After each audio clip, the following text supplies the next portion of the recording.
তার মানে আপনি যে বলছেন কোরআনে রাজনীতি নাই, আমরাও বলি যে কোরআনে রাজনীতি নাই। কোন রাজনীতি নাই? আপনারা যে নষ্ট রাজনীতি করেন, আপনারা যে সন্ত্রাসী রাজনীতি করেন, আপনারা যে মানুষ হত্যার রাজনীতি করেন, এই রাজনীতি আল্লাহর কোরআনে নাই, ঠিক কি না? আল্লাহর কোরআনে যে রাজনীতি আছে, ওই রাজনীতি হচ্ছে আপনি সমাজকে কিভাবে গড়বেন, ওই রাজনীতি আল্লাহর কোরআনে আছে। আল্লাহর কোরআনে যে রাজনীতি আছে, ওই রাজনীতি হচ্ছে আপনি মানুষের ভিতরে কিভাবে ইনসাফ প্রতিষ্ঠা করবেন, সমাজ থেকে কিভাবে জুলুম দূর করবেন, সমাজে কিভাবে ন্যায় বিচার প্রতিষ্ঠা করবেন, এই রাজনীতি আল্লাহর কোরআনে আছে। সুতরাং এই রাজনীতির আলাপ মসজিদে করা যাবে কি যাবে না? কে এবার বলেন যাবে? যাবে।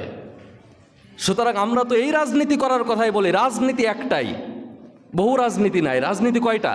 একটা, সেটা হচ্ছে ইসলামী রাজনীতি, যেটা ওইটাই রাজনীতি। আর এছাড়া বাকি যে রাজনীতি আছে, এগুলো কি আসল রাজনীতি? না, এগুলো তো ভুয়া রাজনীতি, এগুলো তো ইসলাম সমর্থন করে।